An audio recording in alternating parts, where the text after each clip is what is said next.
Iowa's News Now Sports has your all-access pass to all things Hawkeyes. This is Eye on the Hawks. Yeah, we can't. We have to do better than we did the first 30 minutes the other night. We can't wait till the second half to start going here. So, Tale of two halves has been the story of 2024, and Iowa's still looking to put together a full 60. We got like 45 minutes or so, I guess, against Washington. So progress looking to be made once again. Homecoming week in Iowa City as the Hawkeyes at 4-3 welcome in the Wildcats of Northwestern to the stadium. Thank you, Mike. We have a soundboard, but sometimes Mike... I should have put that in. I didn't think about it. You couldn't have told. If you're listening audio only, you didn't see Mike move his lips. You thought, wow, they got the panther growl on there. The Wildcat, just the generic jungle cat growl. Longest introduction we've ever had. Welcome to Eye on the Hawks this Northwestern week. Mitch Fick, Owen Sebring, Mike Howell, the Growler, as we call him now, as of 7 seconds ago. Thanks, as always, if you're watching Wednesday at 1 o'clock on the Iowa's News Now YouTube channel, where we live stream all of our podcasts on Mondays and Wednesdays. You get all the video side, everything like that. Of course, if you're listening on the audio version, wherever you listen to podcasts, as always, thank you for engaging and subscribing and supporting as we get into the back half of year 2 of this podcast. Lots to get to today, talking quarterbacks because Iowa football. We always talk quarterbacks there. Getting a little breakdown of what Northwestern's been, coming in at 3-4. Again, one of those teams, maybe look past the record and start watching the tape, see what they can do. We'll get to our picks and highlighting a Hawkeye who we are just waiting to see that big play from. Kirk talked about him on Saturday and Tuesday, and a lot of folks from Williamsburg certainly proud of what this kid is doing in the return game and seeing him out at receiver too. But we start with 3 losses, season's over. That seems to have been the sentiment. I don't know if that's what you were hearing even just Saturday night in East Lansing, but certainly online, Saturday night, Sunday, and Monday, those 6 days between a loss and the next game, always time to get gears turning, wheels spinning, a lot of fans with a lot of opinions about what the rest of the season should be. Because if you listen to a lot of stuff outside the football building, Owen, why bother the rest of the way? Seems to be the sentiment. It's not so much the season's over. I mean, I think that Hawkeye fans know, as we mentioned before, Big Ten Championship, CFP are not going to be happening. But it's more so Hawkeye fans still just frustrated with the quarterback situation specifically. I mean, this is the conversation we've had the last 4 years, that Hawkeye fans get jaded, they get unsatisfied with who they've got as a starter, so they say, we want to trot somebody else out there. We like to see somebody else taking snaps, and maybe that's the right move, maybe it's not the right move, but as far as Kirk is concerned, it's still Cade going forward. And it goes a little further than that, I think, that, just when you're bringing so many players, especially on the defense that was excellent last year, and they're struggling. And, you even look at it last week, we're like, wow, this is one of the worst defensive performances. Stack across college football, like, that crap, I almost said the S word, sorry. That stuff happens. Clean podcast. Like, a lot to different teams. And, Iowa was still in that game in the fourth quarter. They were down by 5, one stop, and you have a chance to tie it up, or take the lead, I should say. That's with the quarterback situation and the defense playing with not up to its capabilities, or at least what we think are the capabilities. Like, that's even the worst cherry on top, in a negative way. Pile of crap on top. Yeah, exactly. You just expect it. I know defense is tough to go year to year, but when you have this standard and you're like, oh, Phil Parker and Kirk Ferentz defense and all these players come back, you expect they're going to contend for titles. And when they're not, that's where I can understand where fans are coming from. And it's like, well, 3 losses, what's the best we can do? I think the ReliaQuest and the Rate Bowl are the ones that the bowl projections, which you have no idea at this point, but that's just what they're having when you project Iowa's rest of the season. That's the ceiling. So go ahead. I was just going to say that was the brunt of what Kirk was getting asked for the most of yesterday, was about, number one, the quarterback situation. Got pressed on that a lot. Tale as old as time as well. The guys that are the beat writers for this team, especially from the Register, I mean, I say their names in a positive light in this sense, like Chad Leistico and Tyler Tashman are asked about the quarterback situation repeatedly, and then the Hawkeye fans come online and say that we're not asking the hard questions and we're kissing the ring of Kirk Ferentz, et cetera. But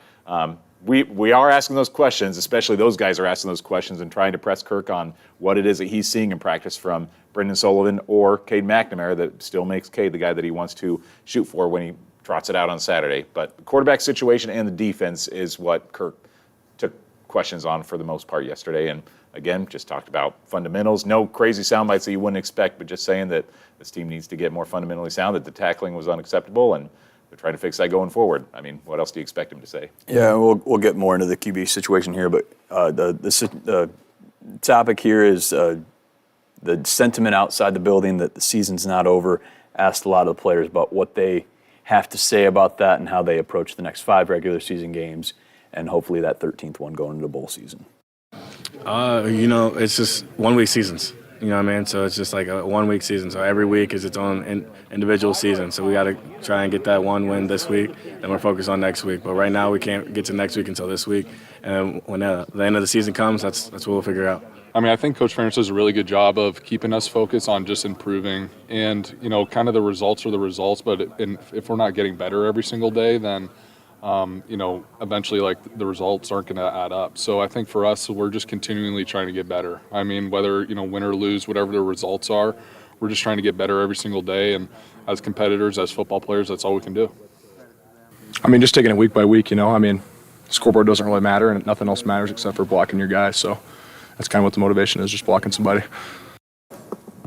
Nick Jackson, Caden McNamara, Jennings Dunker there. I talked to Jennings either before or after you did, Owen, and I just asked him, what's your message to people outside the building who think, pack it in, what's the point, who somehow don't think there's a point to try and go for a 9-3 season. And he said those are the same people who, after the Washington game, were praising the bejesus out of him. And he said at this point, he's like, I don't really care. I know what they're going to say when we win.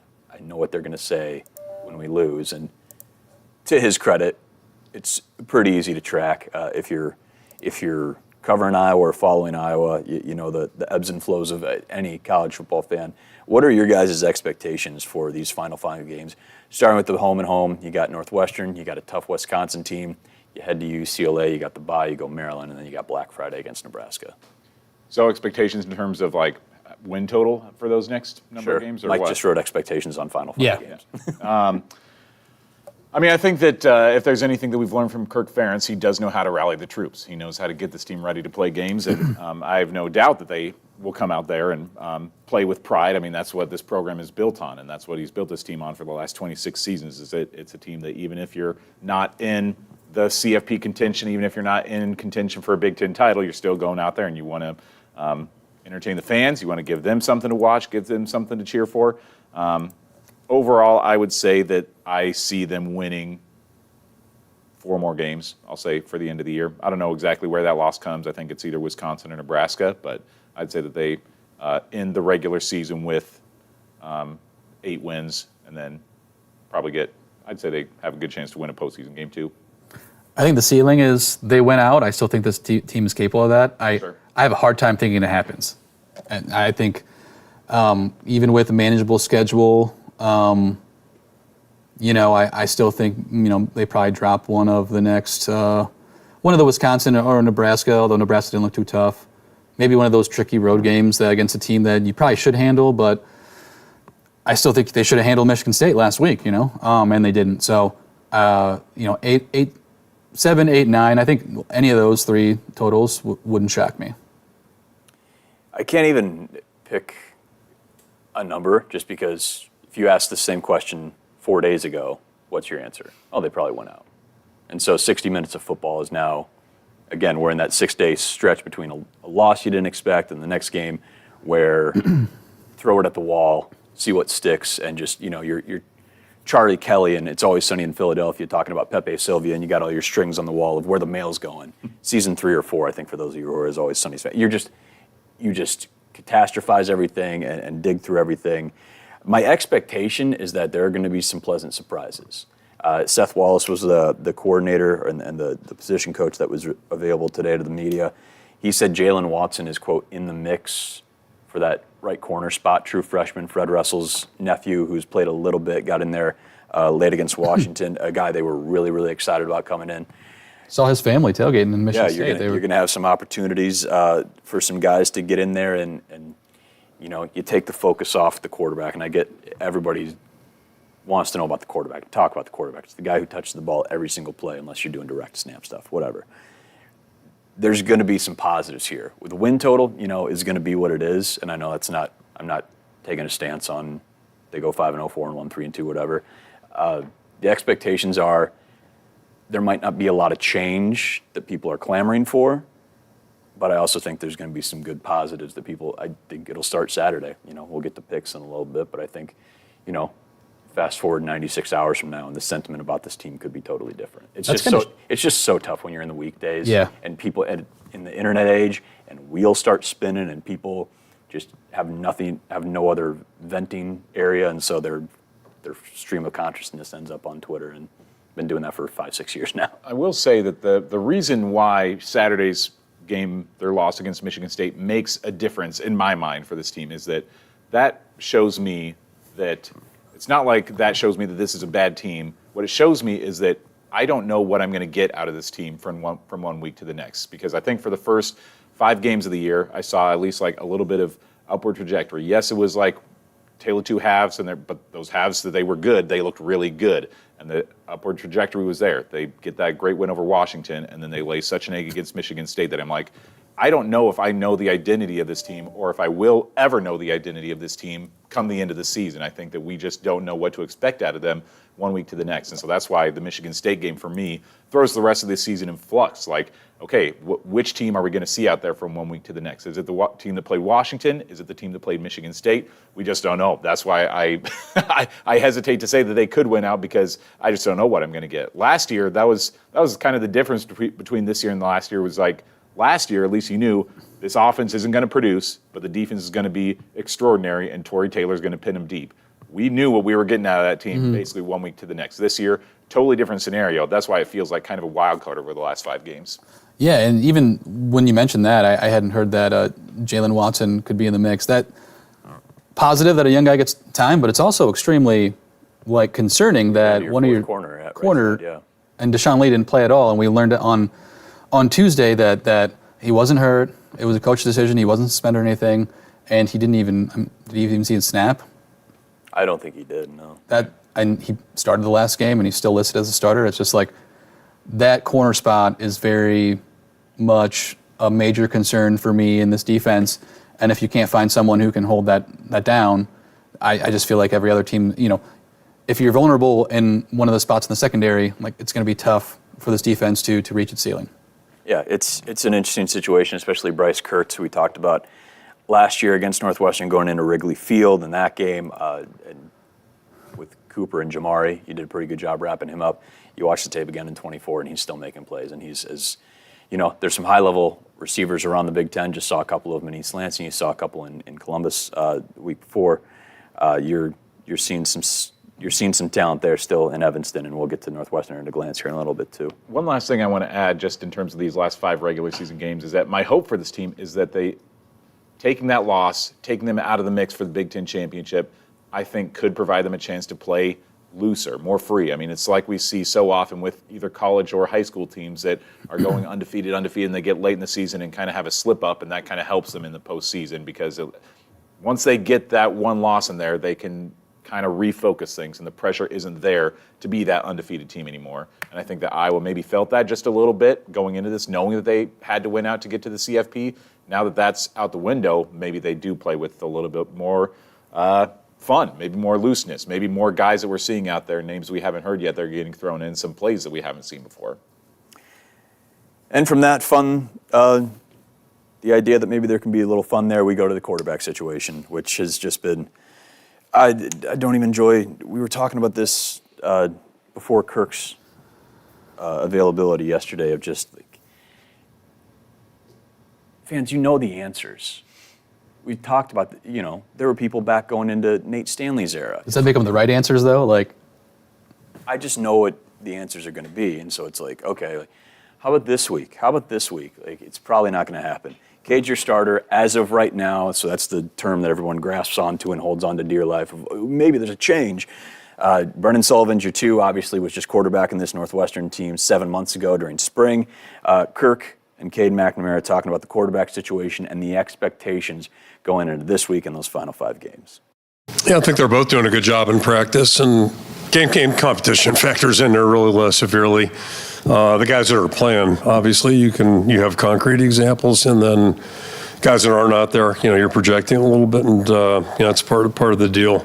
So there's never a 100% answer, typically at least, but I think they're both doing a good job. And, Kaden has to play better, certainly the first half in particular.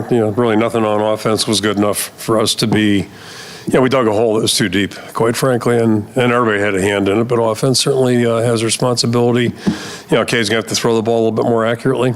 And I mentioned about the makeables, whether it's him or anybody else, if he's got a chance to give us better production, that's what we need. So, we'll just keep pushing forward here and see what happens. There's kind of a lot of correctable things. I think, for me, I think I could have, I missed a couple throws early.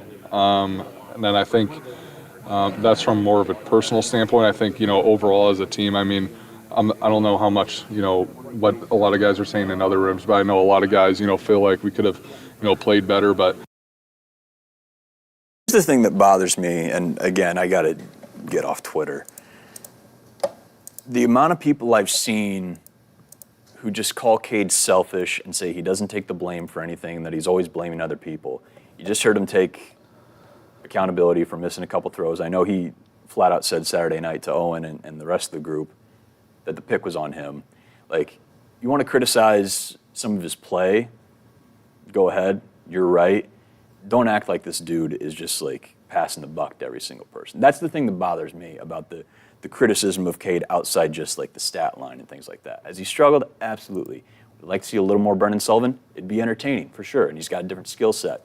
But I haven't heard a single person call for Phil Parker's job this year as that thing struggled. Nobody talked about Caleb Johnson having a tough go. And I know there's a lot of equity built up with Caleb Johnson and with the nobody's saying, boy, bench Jay Higgins, 3 missed tackles. That's as many as Nestor had out there.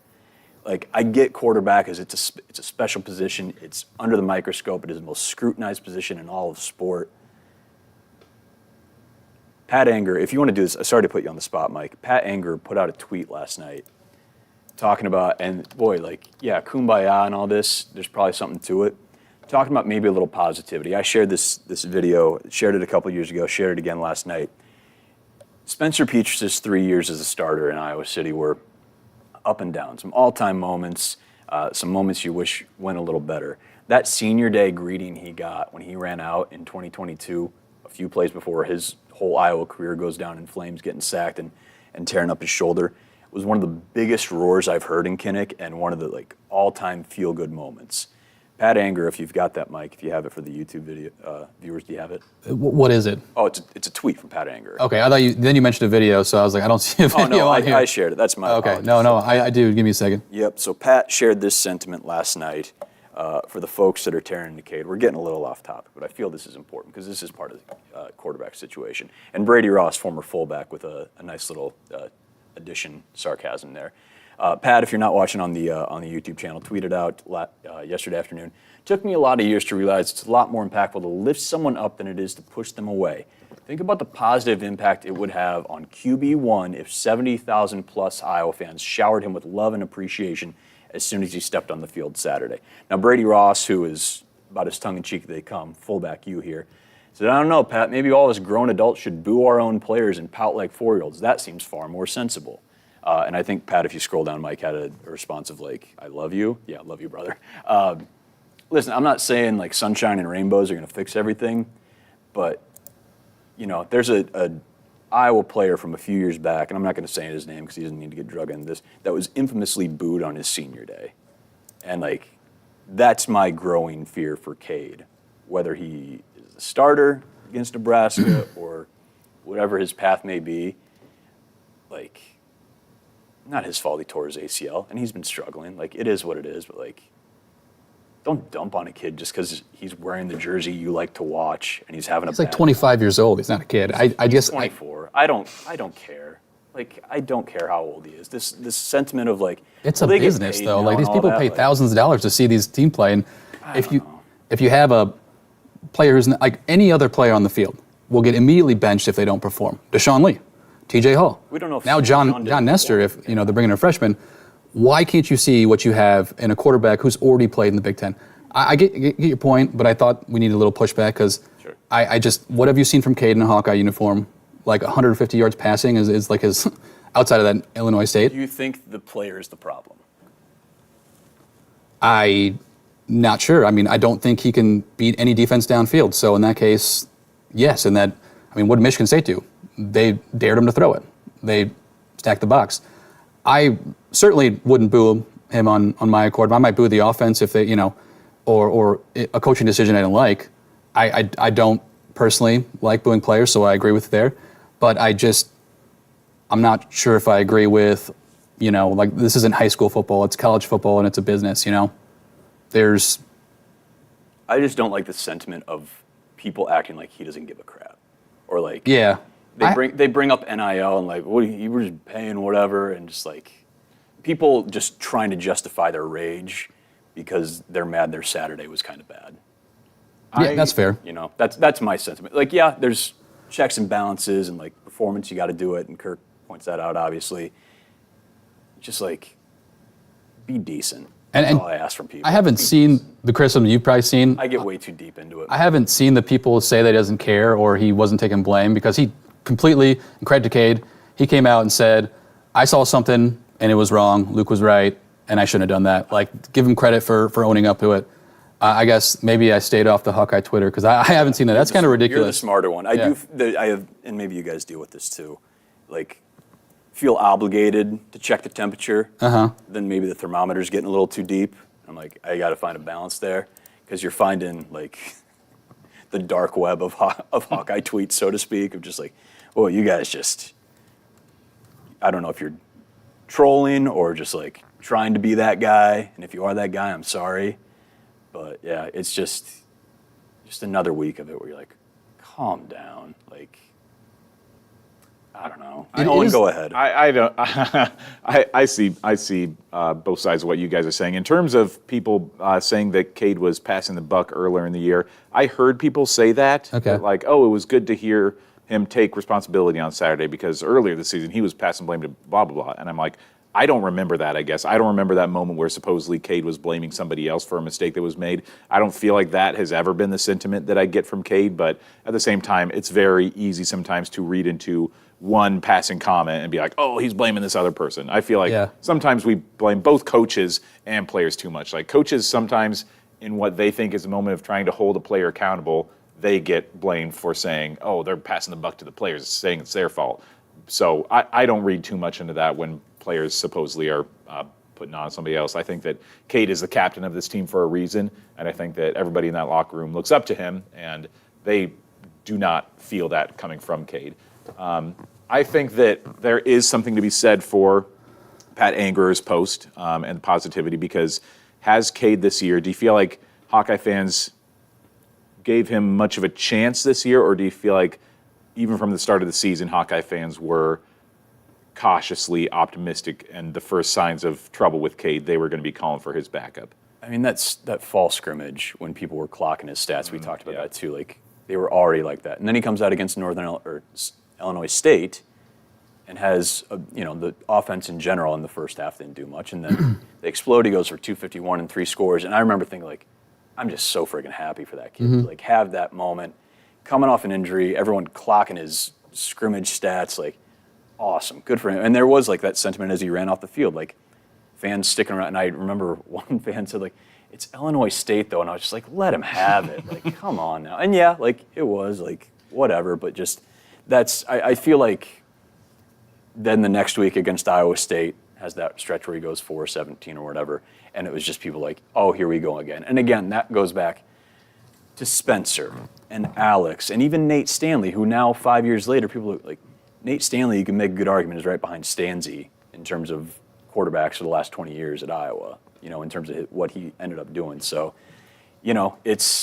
it is what it is. Like I said, it's quarterback and everything like that. But I do feel like the fans' patience, especially after the loss in the Cyhawk game, just like has worn thinner and thinner and thinner to this point where now to their credit, as Mike has pointed out, like, you got a dude who's started in the Big Ten, who's won Big Ten games, who's shown, a little extra, and like, yeah, maybe justifiably, like, just do something different. It's that meme of like, with the stick, come on, do something. It is kind of like that, but again, like, until it happens, I don't know if it will, but I think both of them can coexist in some fashion. Just ask people to be a little nicer. And I think the patience thing that you talked about, like, Mitch, you're super rational right now. The patience for the defense, there's more patience because it's been great. Equity, yeah. It's been like 4 years since I think they've had a good quarterback since Stanley. Petrus. Petrus at the end of 2020, and it was a COVID year, was playing well. Yeah. And Deacon had stretches where he was playing about as well as, and best wishes to Deacon. He had hand surgery the other day, and so he's missing the rest of his year at Utah Tech. But there's been segments where there's been consistency and good performance. But it's just, to your point, 5-6 years of just up and down, up and down. I get it. The one thing I do kind of take issue with, and not with Pat, but with people in the program specifically, past players and whatnot, is when they kind of mock fans for feeling this kind of way. When you're talking Brady Ross, maybe. I don't think they should boo, athletes in college. I think you should be a good fan. At the same time, this program, I feel like double dips. They say that stuff, but then they also hey, look at these stats compared to Alabama and Georgia with, recruits and stuff. Or we have the most wins out of, we're in the top 5 wins out of the last 10 years. It's like, well, Alabama and Georgia have won national titles, have won SEC titles. And Iowa's not on that same level. And that's, when you compare yourself against greats like that, or Big Ten wins their 3rd or whatever in the last 10 years, whatever the stat is, you've seen all of them. Yeah. Like and they double dip. That's more SID and social media than that's true. Players and coaches. What if Kirk's shadow running the Hawkeye football Twitter account? Unless the coaches and more of the, like I said, people within the program that aren't actually football players or coaches. I just see a lot of stuff like that in the SIDs, and you know what? And I'm not taking shots at them because they do awesome work and they help us out a lot. But it's like, okay, do you want us fans to, act like you guys are one of the best programs in the country, or are we just should be happy with whatever you guys put out? So that's kind of like how I feel conflicted on that, because I'm going to be a Hawkeye fan until I die, I'm not going to throw them away for a Georgia. I'm not that kind of fan. But, man, it's been a while. I guess we've competed for Big Ten titles in the past 3 years, twice. But did you really compete, That's where I see this kind of double dipping and kind of mocking fans or backward compliments to fans about, well, you should just like what we put out on the field.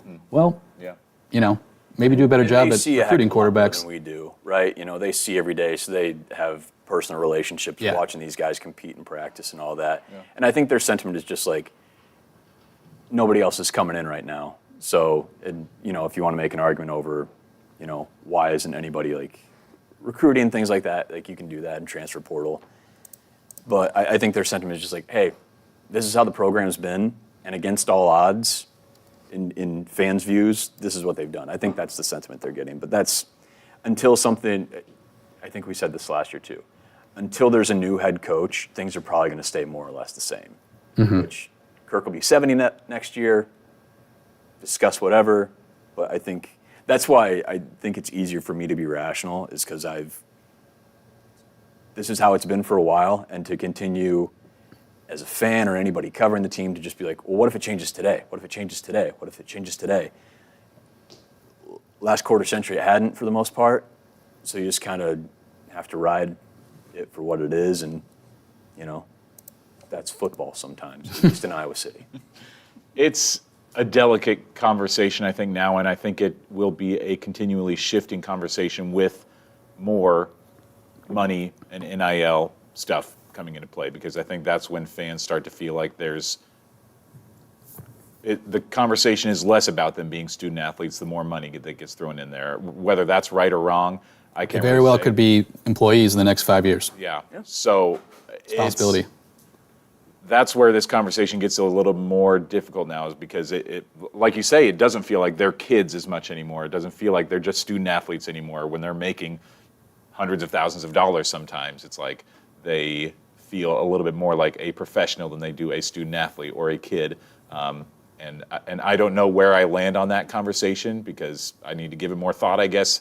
I still don't think they should boo one way or the other, but it's still hard to totally just say these are student athletes, so we shouldn't boo them when they're sometimes making as much money as they are. I don't know. It's a hard conversation, or it's a complex conversation to have right now. Yeah, definitely. Should we talk about Northwestern? Yeah. By the way, Northwestern's coming to town. Ironically enough, Kane Coulter, their former quarterback and wideout, was one of the guys who made those initial pushes to maybe make college athletes employees, leading that first fight for the union. That's like 10 years ago now. If you're watching on YouTube, Northwestern at a glance. Low-key, great logo. We don't talk enough about Northwestern's athletics logo. What do you about that? I'm pretty sure because I was watching the big BTN broadcast from last week. I don't know if they have the cat in there anymore. I think they just use the N. I think that is a throwback, but that is better. I love that one. I love the old school because it's just the N now, but you throw the Wildcat on there, it feels throwback Big Ten. It is. I like it. Yeah, so there you go. Scoring offense, 19 points a game, 119th in the country. Total offense is 129th. The offense has been struggling. There's been a quarterback change since the second week. Mike Wright, who was a dude we talked to in the offseason, who was a Vanderbilt and Mississippi State transfer, he's been benched for Jack Lausch, who is a sophomore out of Brother Rice in Chicago. Also the alma mater of who? Former Weatherford meteorologist Nick Stewart. Oh, really? Who won another Emmy over the weekend, despite him not being in the business for more than a year. So congrats to Nick. We're very happy for you. Working for NASA now, doing great things. Defense, something to keep an eye on. Their pass defense, 105th in the nation, so maybe an opportunity there. Rush defense, total defense, scoring defense, though, doing pretty well in the top half in the country. What of our, of course, not just Brennan Sullivan, former Wildcat, but Jacob Gill, who's had a heck of a first season with the Hawkeye. Very familiar with what is being brought by Coach Braun and company from Evanston to Iowa City this weekend. So here's Jacob Gill, the only one of the two former Wildcats we heard from Tuesday, talking about his relationship with the team and what he's seeing from the 2024 installment of his alma mater. I mean, yeah, just trying to get our insights on it because we were there in the spring and things like that. But, I mean, they've switched up a few things here and there, so we're just trying to give them as much as we can from what we remember. But at the end of the day, we're composing a game plan to just go out there and beat what we've seen on film. So, how similar is what you're seeing now on film versus what they were doing last year? I mean, it's pretty similar. They've always been a quarters team with a Tampa 2 switch up. So I mean, it all looks similar. I know what we know what we're expecting. We know what we're gonna get, and we just gotta go out there and execute. So. Any text messages from your former teammates this week? I mean, not too crazy. You know, trying to stay on each side of it. You know, keep it professional, keep it business. But I'll probably catch up with them later in the week as like the prep calms down, just to see who's out, who's in, and all that. Get all the insights. But yeah. It does sound like who will be out. A.J. Henning, who was a Michigan transfer, who I remember back in the day was like 15 months ago, was I think people were hoping maybe he would be an Iowa transfer. A.J. Henning ended up at Northwestern. Didn't do much against the Hawkeyes last year. Got hurt last week. They thought it was something really serious, but he's banged up. I don't think he'll be out there for the Wildcats. But already mentioned Bryce Kurtz, who is as good of a veteran wide receiver there is in the league. Jack Lausch, who is his good has been really solid. He and that whole Wildcat offense against Maryland in College Park, really, really good a few weeks ago. Kirk mentioned it during his presser on Tuesday. This is a team that stood toe-to-toe with Indiana for basically 3 quarters, played pretty well. Last week hosted Wisconsin. Wisconsin's playing as good as anybody right now. It was a 23-3 loss that maybe was a little bit closer than that. Lausch has had games where he's completing 55-60% of his passes. Last week in another one of his starts, like 8 for 24 and throwing interceptions. So, but he does move around a bit. So maybe Aiden Childs is a good setup experience-wise of learning how to deal with a quarterback and run. They got a couple running backs. Defensively, they seem opportunistic. Reminds me a little bit of Michigan State just in terms of them being kind of Johnny on the spot when things go. And the only guy that's better at returning kicks right now in the Big Ten than Kaden Wetjen is their guy. Broke a big one that he almost returned for a score earlier in the year. So what do we think about Northwestern outside of just the stats and everything else that we've seen so far? If you look at the Big Ten standings, their rush defense is actually one place better than Iowa. So the rush defense can play for them. Special teams, it's another game where special teams could be decided there. You mentioned their kick return game, or their return game in general is good. They've had 3 there's a statistic on CFB stats for kicks/punts blocked, so I don't know which is a kick or a punt. We had 2 in the first half last week, a field goal and a punt. Okay, so they're tied for first in the Big Ten, tied for 3rd in the country in kicks/punts blocked this season. Their field goal game is not great. I think they've missed something like 5 or 6 field goals this season. So it could be a game where I'm not going to say special teams is going to decide the outcome, because I think that Iowa is still quite a bit better on paper, at least, than Northwestern is. But special teams, I think, could play a factor at a few key points in the game. Yeah, 100%. And they had one of their field goals blocked by Wisconsin. Last week was a classic Big Ten West game. That really was. Keeping it alive. That game was a 7-0 game until Northwestern fumbled within their own 5, and Wisconsin took a 14-0 lead in a half, and they probably should have had a couple field goals because they missed one and they got one blocked. They're probably a little bit better than the record says once they brought in Lausch. A lot of 4-3, 3-4 teams there. USC is 3-4 now. Yeah. Wow. That offense is still USC's offense in a lot of ways. But I still think Iowa should be able to move the ball against them. The rush, Wisconsin rush for their running back. I can't remember his name, blank on it now. 126 yards rushing. There were holes to be had, and I think Caleb Johnson's better than him. Yeah. And the offensive line, I'm not really sure on. I'm not an offensive line guru, but if they shore up their mistakes, it could be close. What encourages me, which is not a word that we've used a whole lot in talking about the Michigan State game, is 90% of the work was done on defense. It's simple, wrap up, make the tackles. So they're in the right spot. It's not like, for the most part, they're just not even close to where they need to be. And again, Castro's back and some leadership might help setting the table with some things out there, and we'll see what happens at right corner. But it felt like the defense was the 19 missed tackles. That's a huge number that jumps out, and clearly that's what everybody's talking about. But you make half of those tackles, and things completely change. So it does come down to just a few opportunities of fixing that. I do, and you heard Jacob Gill talking there. If you were listening to the audio only and didn't see the video, Jacob Gill talking about them running quarters. That style of defense can leave stuff underneath. Nobody likes throwing underneath passes like the Iowa Hawkeyes. So maybe there is opportunities to get some yak out there. Getting Jacob going, Kaden Wetjen, who we're going to talk a little bit more here, Luke and the rest of the tight ends.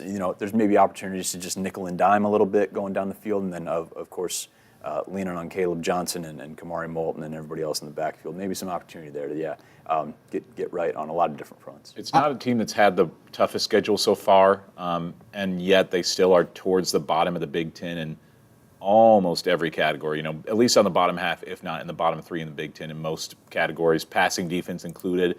So that's why I feel like there's a good chance for a lot of offensive opportunities for Iowa, because it is a game where Cade has a chance to sling the ball around a little bit more, look downfield for Luke or for Jacob, and that'll open up the run game a little bit more, I believe. So I think that there are a lot of opportunities for exploiting that defense. Tough schedule down the stretch for Northwestern. They have Iowa and Purdue over the next 2 weeks, which is not great, but their last 3 games are Ohio State, at Michigan, and then Illinois. So the last couple winnable games on the schedule, you got to think these next couple weeks for Northwestern. Sure, yeah, and you said that the underneath route might be open, Mitch, and I hope they actually do play those kind of defenses, because if I was David Braun, I'd be like, hey, let's put 8 man in the box, Caleb's not going to beat you, and say, you have to throw the ball downfield, because Iowa hasn't been able to do that. That's just me. I don't know if they just stick with their base defense, which does allow for more of that, like you saw against Northwestern or Wisconsin. But that's just what I would do if I were them, and I think that's the thing that defenses are probably going to do against Iowa until either Cade does it or they make a switch and Brendan does it. Bold prediction, maybe there's a long pass. I think the longest pass of the season so far is 35, 36, something like that, somewhere in the 30s. That last one, if Jacob doesn't have a foot out of bounds there, that's a big pickup. So the play is there, and maybe an opportunity to do something there with the long pass game that people have been dying to see any semblance of. So we'll see. But one of the guys that I know Mike has been clamoring for a year and a half to get a few more snaps on offense and maybe get a big play. I was hopeful maybe he'd get a sweep touchdown against Sparty, but he was the lone guy that Kirk said was doing his job out there Saturday in East Lansing. Kaden Wetjen, again, second in the Big Ten in kickoff returns. I believe he's 12th in the country. He's about 21st and 4th country and Big Ten in punt returns, averaging almost 10 yards a return. Kaden Wetjen, the pride of Williamsburg by way of Iowa Western. We got to talk to him for the first time all season since media day on Tuesday. So some extended time as we highlight our Hawkeye highlight for this week. Kaden Wetjen, kick returner, return specialist, and wide receiver, talking about how close he's been, reflecting on Illinois State, because we've seen him in the end zone already once, and a little bit of Raider football, talking about what he's seen from Kurt Ritchie and company down in Iowa County. What do you think that's going to be like in the first punter kick return touchdown of the year? I mean, it's going to be electric. We've already had one. I mean, it got called back. So, I mean, we kind of already felt that, but it'll be awesome, man. What is that moment like? I think you were like walking next to Kyler, and I think either you looked like you noticed the flag or maybe he said something to you. I mean, that was just, what a roller coaster right there. I was listening to the crowd because usually the crowd would be so, but they were going nuts. Shoot, must not be a flag. Then I turned back and saw the flag, and I was like, oh, that's great. Yeah, That's got to give you so much confidence. So not that you're not already confident, but I mean, first game of the year and you do something for sure. like that. Yeah, it was the first real return we had too. I'm like, yeah, this unit's going to be something special. So, sure. Who's been standing out on that unit? There's a few guys that have stepped into new roles in 24 and you're 7 games in. Who have you noticed on that punt return team that's really shined? Well, I mean, there's been multiple guys, especially the Gunners, which we've mixed a bunch of guys in and out with injury. But I mean, I wouldn't say there's one specific guy. Everyone's been working their butts off, and obviously it's been paying off dividends for us. So, sure. What have you seen from Weisskopf as he gets accustomed to college life, and there's big expectations for him down the road? Yeah, he'll be a great player. I mean, he's still young, he's learning right now, but there's no doubt in my mind that he'll be a great player for us in the future. So. Do you get to watch this year's Raiders team at all and what they're doing, rewriting stat lines? Oh yeah, I've been watching most of the games, and I mean, they're obviously looking pretty good. Couple injuries, but I think they'll be pretty close to winning the championship again, or in the contention for it. So. Yeah. What is it about Coach Ritchie? I mean, he's been there forever. The pedigree speaks for itself, but he's been leading teams to the Dome for 20 plus years now. Yeah, I mean, it's just the culture he's building, man. He's pretty close to Coach Ferentz with the culture-wise, and I mean, you go in there, and I mean, if you listen to what he says, you'll be successful. How close do you feel like you are to breaking one of those kick returns? I mean, it seems like there's every time just like one tackle. Close, man. It's always one guy, but I know we'll get it fixed here one of the next couple weeks. So hopefully break a couple. You were one of the guys that, I mean, there wasn't a lot of positives to take out of Saturday, but Kirk at the presser pointed you out individually and said the kickoff return game looked pretty good out there. What's that mean to hear that kind of praise after a game like that for your coach to point you out like that? Well, I mean, it's obviously it's awesome to hear from him, and I mean, as a unit, I was talking. I don't think we've ever had that big of seams to run through. I said I think Coach Ferentz could have ran through those seams, but I mean, it's just great seeing us grow as a unit, and like you said, we're pretty close. I know we'll break one here soon. Is there any one of those kickoffs where you're like, okay, that was the closest? Well, I think the very first one we had, got up on the kicker. I was like, oh crap, it's gonna be the start of the game. I mean, first kick return of the game. I was like, and then obviously you get tackled, like, dang. But yeah, we'll break one soon. Something that we got to hear. I really didn't know much of his story outside that he was from Williamsburg. I didn't, frankly, even know until yesterday he was an Iowa Western kid, but just nothing in the way of offers coming out of high school for him. Kaden, I think, said that he had a number of FCS offers from MVC schools, South Dakota offering him, and so he's like, well, let's see what happens at Iowa Western. Goes and runner-up for a national championship there, and then still his only FBS offer after Iowa Western was UMass. You could have given me 70 guesses about his only Division I offer. I'm not going to dip all the way into Mass. Yeah. Did they play Iowa next year? Would he have been on the team still, or is this his last year? Yeah, possibly. That would have been wild if he went there. He is listed as a senior, but he does have 1 year left of eligibility. But yeah, he just one of those kids that just keeps betting on himself, and it comes to Iowa and just down the road from his home high school, and he's doing it well. So yeah, he's a kid that everybody seems to like. Kirk Ferentz even talked about that. He's just like, gosh, he's always in a good mood. Like, I just never see him, and he's not down. He's always smiling, having a good time. Yeah, you dug out some of his old high school stuff because we've covered Williamsburg pretty extensively over the years, and I was reminded of it was a miserable playoff game. They played Waterloo Columbus in a playoff game. It was muddy. It was just miserable. It was still raining during the game, and he had a catch and run that didn't go for a touchdown, maybe went for like 18, 20 yards, something like that, but he bounced off and broke 3 or 4 different tackles, and it's just this sopping mud where and Columbus is in the all whites, and so those are basically just covered in mud, from the jump, and just even watching his high school stuff, just seeing that ability, and just you knew that if he could find a spot, whether it was through, there was a pipeline from Williamsburg to Central College for the longest time where a lot of Raiders are becoming Dutch, and a lot of great players from Williamsburg were doing that. You're like, man, if he can find the right spot there, he could sky could be the limit, or thankfully for Hawkeye fans, he chooses the JUCO route, keeps betting on himself, and has an opportunity. part of me kind of feels bad because it's all he answered yesterday were just questions about, like, you've been so close. Oh, you've been so close. Are you going to do it? Oh, how great would it be? Because you did it once, but, they called it back. Like, yeah, he's thinking about that too, guys. And boy, nobody's going to be more excited than Kaden Wetjen if he can cross into the end zone and make that happen. Yeah. Cool story. And, you guys texted me and said, hey, we should do Kaden. He gave some good stuff. Did. Yeah. He came out to me yesterday. Had you guys not done that, I might have picked Jamari because Jamari Harris talked about his fandom of the Bears yesterday and how he used to write letters to Lovie Smith. Now, if his grandpa actually sent those letters, we don't know. Still a mystery. He also talked about his offers, though, too. And he said would he start playing football in high school? And he's like... He was a basketball guy. He was a big basketball guy. I've talked to him about that. He told people junior year or senior year, like, I want to play at Iowa because he saw what they did to corners and produced them into the NFL. And then he mentioned how out of high school he just had an offer from North Dakota State, but then he just waited for that Iowa offer, and I think Iowa was the only power school to offer him, I believe. And he had some other MAC schools, but he said if he didn't go to Iowa and didn't get that offer, he probably would have played at North Dakota State and probably would have been an excellent player there for that team that might, challenge for the FCS play. South Dakota State over the weekend, 13-9. Yeah, playing Big Ten West football up there in the Dakotas with that.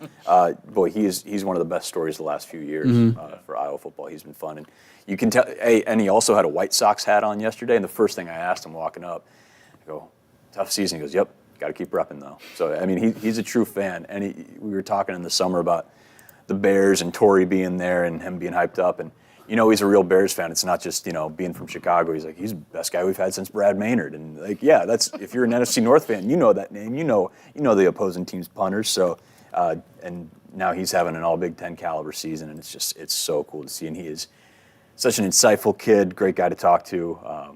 So excited for Jamari, for sure. He feels like a Chicago Bear. Like, I just get the notion that, like, the Bears are going to be looking for him on day 2 of the NFL draft. Like, he's a guy that could get back to Chicago. I hope not. It'd be a good story for him. I never like when I'm a Packer fan, so I never like when Hawkeyes go to the Bears. Yeah. James Daniels did, and I was like, that's right. Yeah. I think everybody's so happy for Torrey. I'm a Vikings fan. Torrey, that killed me. I was begging Green Bay to draft him. Did you write letters? Did you write letters? No, I did not. Get sent? That just spoke volumes of him too, because I think I had to correct myself because I thought he was saying he wrote letters to players. So I was like, who'd you write to? And he's like, oh, not players. I wrote to Lovie Smith, like a kid writing to the coach. Like, he attached a play too. Yeah. Like, hey, here's a play that I cooked up on the printer. Yeah, that was a great story. He's always so much fun to talk to, and Kaden too. I mean, all these stories are so.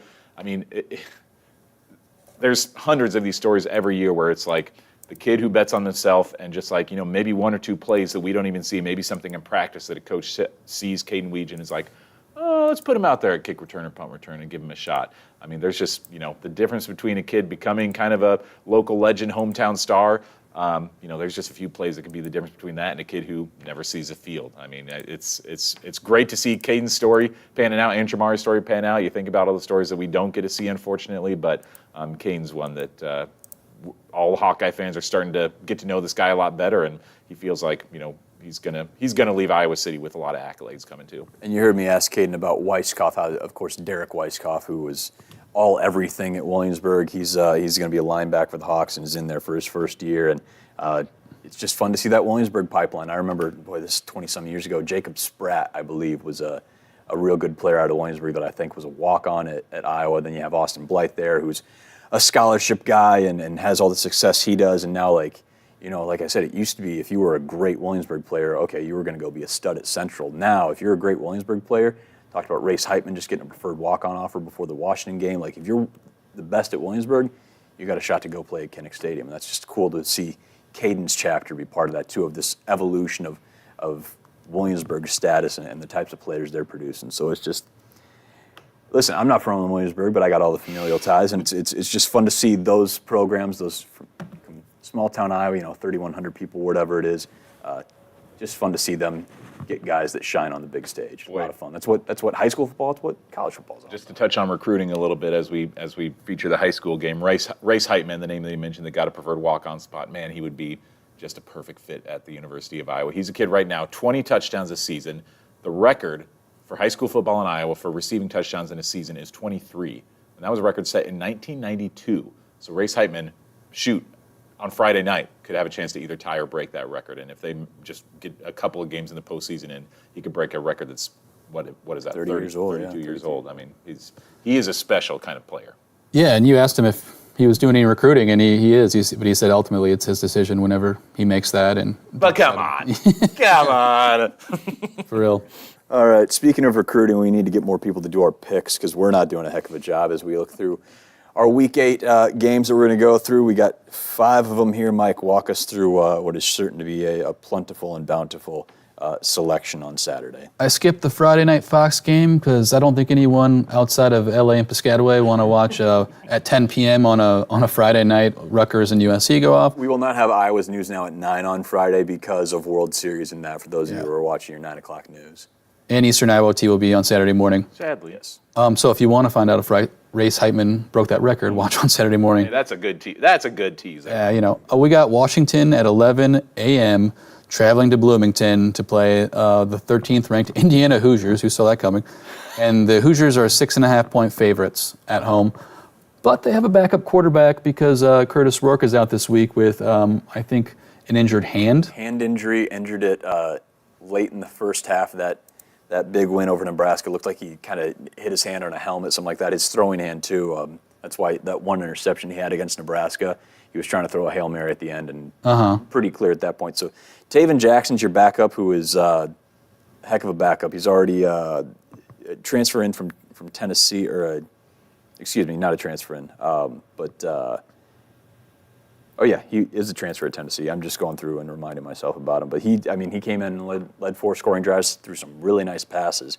So he's a backup, but he's experienced, and he can carry them continuing through what has been a special season there in Bloomington. Yeah, he came in, threw 7 for 8, 91 yards, 2 touchdowns. I still think Indiana is pretty darn good. And even with Curtis Rourke out, I think that they've got some underrated playmakers that coming into the season. So I'm going to take Indiana to cover. They still have not played. I mean, again, I want to say how much, I feel like most even Big Ten fans outside of their own program are kind of rooting for Indiana. They're just such a fun story to follow. They still have not played maybe the most challenging schedule in the world, but they still don't have a whole lot of really tough games left. I mean, their last 5 games are Washington, Michigan State, Michigan, then they have to play at Ohio State, and then Purdue. So it's they have a good chance to end the regular season with 1 loss. Could they be 10-0 heading into Columbus?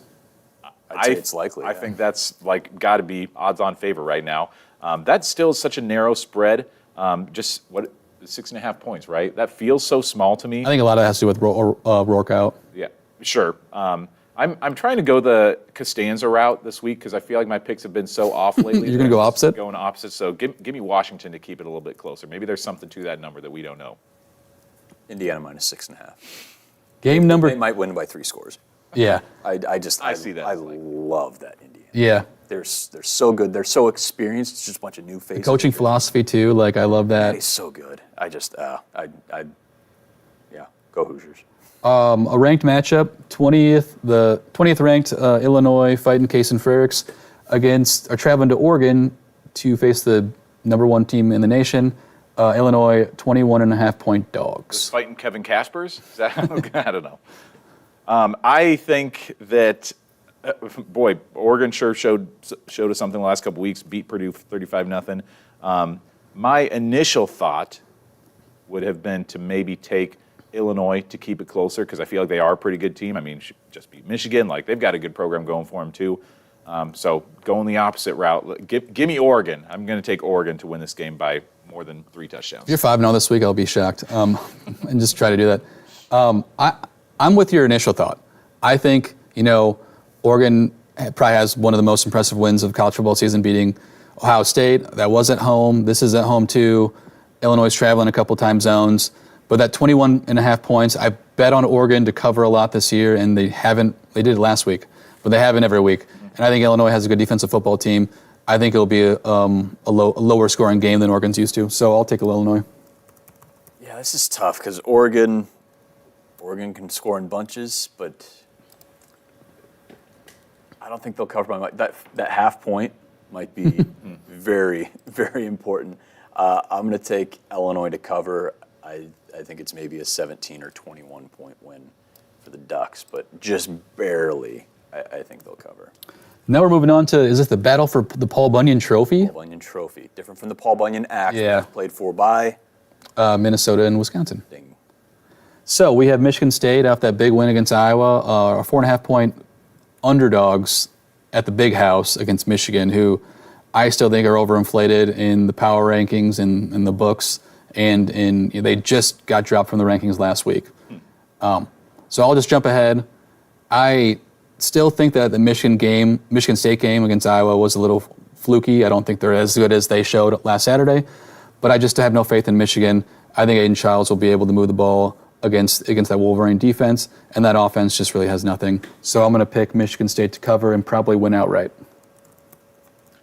My initial thought would be to go the route of Michigan, I think. Oh boy, these are two teams that just are really have been kind of underwhelming this season. Michigan had that win against USC, beat Minnesota, and then they came out flat-footed against both Washington and Illinois now. So I think my initial thought would have been to say Michigan, that Michigan State would be on a little bit of a hangover, but I guess I'll have to take Michigan State then. Yeah, I'll take them too. Wow, all right. Michigan's got so much to figure out, and we learn that time and time again, week after week, that it's more than just getting quarterback right. There's so many big guys from last year that are all gone on that defense, and there's just, again, I feel like it's not just because it was Iowa. Michigan State turned a corner in a big way on Saturday night, and I think they can keep things moving in a good way there in Ann Arbor. Not easy to go into the Big House and win, but at the very least, I think they can cover 4.5 points. I think we're still in the chance to have a discussion about whether the two teams from last year's national championship will make a bowl game this year. I mean, Michigan's at 4-3. Washington right now is 4-3. Chance, do they both win? Probably the first time. I'm just guessing, but it'll probably be the first time a national title game would go bowlless the next season. Yeah. Talking about tough place to play, Camp Randall at night. Penn State, your third-ranked team in the country, travels to Madison. It'll be a 6:30 kick on NBC. And the Nittany Lions are 6.5-point favorites for that game. Who you got, Owen? Wisconsin has not played the toughest schedule the last 3 weeks. Their last 3 games were against Purdue, Rutgers, and Northwestern, all wins, so they got the job done. They had a tough schedule early playing USC and Alabama. I mean, that loss to number 13 USC isn't looking as impressive anymore. But I think that my thought would be, boy, for Penn State being number 3, that's a pretty small number, just 6.5. So I think my initial thought would have been Penn State. So let's say Wisconsin's going to keep it tight on their home field. I like this opposite thing you're doing. My initial thought is Penn State's going to overwhelm Wisconsin. Wisconsin's probably a little overinflated from coming off a 3-game winning streak against 3 softer teams, I think. And when I was watching that game, we were talking earlier about how the Northwestern-Wisconsin game might have been a little closer than that score. When you look at the scoreboard, it's 23-3. You think they handled them, but it was a little bit closer. There's a lot of wacky stuff, Big Ten West kind of game that happened. So I think Penn State does have a solid team. I don't know if they're as solid as Ohio State and Oregon, but I think they're going to take care of business. What does concern me is usually Wisconsin plays a little better at night in Madison, but I'll still take the Nittany Lions. Yeah, I'm going to do the same. We're going to find out if they do stand up with Ohio State and I don't think they'll be looking ahead, but next week back in Happy Valley, 11 a.m. kick, number 3 Penn State against number 4 Ohio State. That is going to be as big a game as you can ask for. And I know Camp Randall at night is tough, but this Penn State team, this is kind of, we said this a few times during James Franklin's tenure, but this is the group, especially Drew Aller, Nick Singleton, Katron Allen, that group. This has kind of been that year of okay, they've got a couple years, they've got the experience. These are the games they need to be winning, and excited to see that. And they're coming off a bye too, which is huge to be able to get ready for all that. So I'll take Penn State to cover, setting up maybe one of the biggest games we'll see in the Big Ten or the country, particularly as we get into November. That's as good as you can ask for. A top 5 game in Happy Valley. That's going to be raucous. Have I not been paying enough attention? Is Penn State the team that nobody nationwide is talking about? I just feel like there's not been enough national conversation about this team that right now is ranked number 3 in the country. Drew Aller, people are talking about. I mean, he's a top 10 likelihood for a Heisman candidate right now. I just feel like there's not quite enough conversation about Penn State right now. I think that's fair. I do think there's a there's probably still a little bit of, okay, I've trusted Penn State the last 3 or 4 years to break in and maybe win a conference title, make that CFP playoff, and they haven't done it. And can James Franklin do it? I think there's some of that nationally. And until they do beat an Ohio State or Michigan, I guess Michigan doesn't count this year, but Oregon, insert Oregon. They do play Oregon this year, I think. Maybe not. They don't. I'm on Wisconsin's schedule. Never mind. Until they do that, I think there's going to be some doubt. They've got Ohio State, in 2 weeks. Got Washington, Minnesota. I mean, they're scheduled down the stretch. If they can get through Wisconsin, Ohio State's about their only real challenge down the stretch. Yeah, they had that early game. It was only a 1-score win at home against Bowling Green that I think a lot of people maybe were like, all right, and stop paying attention to them. Being on a bye over the last couple weeks, especially after the road OT win at USC, and just the chaos that has been the last 14 days or so in college football, I think maybe it's easy to forget about the team that's on a bye week when you've got Georgia beating Texas and everything else that's happening at the top of the polls, and just Penn State sitting there like, yeah, we'll get ready for Camp Randall in Columbus, and so I think it's easy to lose those teams in the shuffle when there's so many different things happening. But Penn State's still around, folks, and they're as good as anybody out there. Turn to our final game of the week.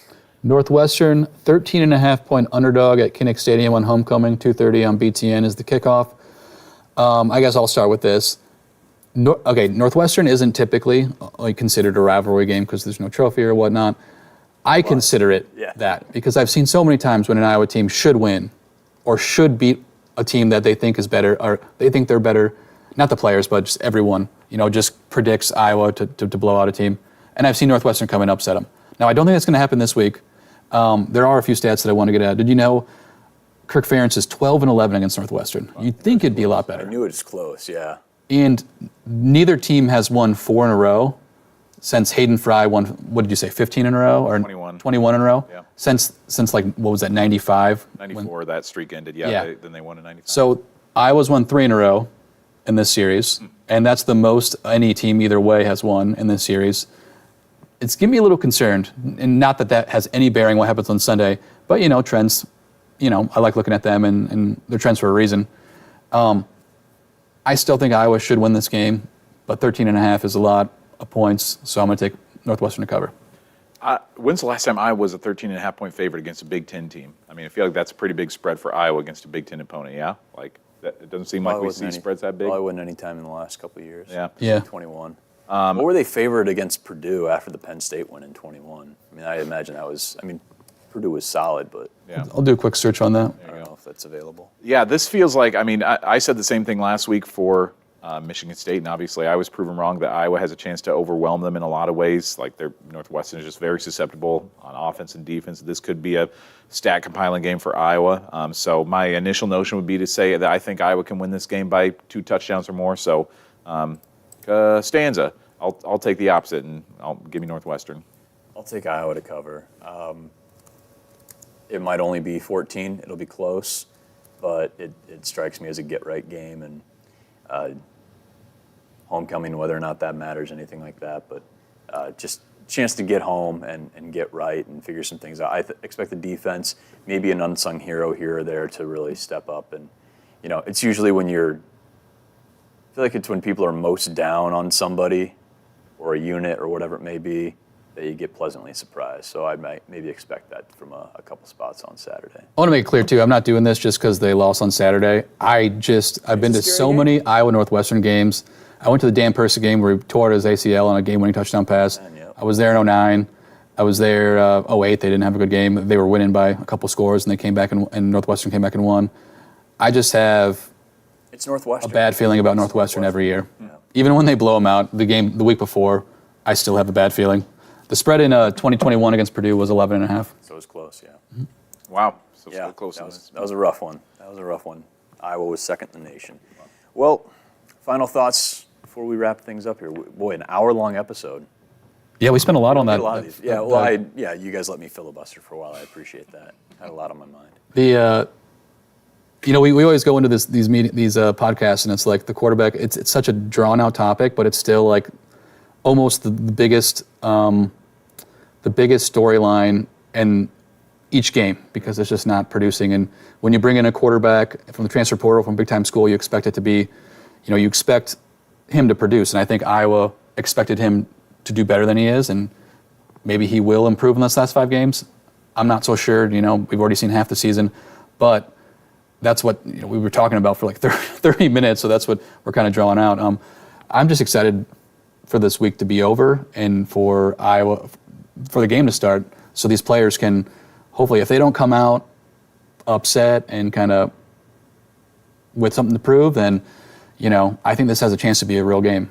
This is the type of game that, when's the last time you saw Iowa really come out and lay an egg after a loss? I feel like that's something that this team always seems to do well, is come out after an upsetting loss and then come back and prove something the next week. So I think that they have a good chance to do that. And I think that this is maybe kind of a bold take here. I think this is the 2024 make or break game for Cade McNamara. I think that he has a chance, like all the pieces are there for him to have a big performance, put up some good stats. And if he doesn't, if he throws 2 or 3 picks out there, I think that we could see Brendan Sullivan sooner rather than later as a starter. So I think that this is a moment where if he comes out and does well, I think that sets the standard for the rest of the season as him remaining the starter for the rest of the year. All right, we'll keep the wheels spinning and the gears turning until Saturday at 2:30, and we'll see you back here Monday at 1 o'clock to recap whatever happens at Kinnick Stadium on Saturday. For Mike and Owen, I'm Mitch. See you then on Eye on the Hawkeyes.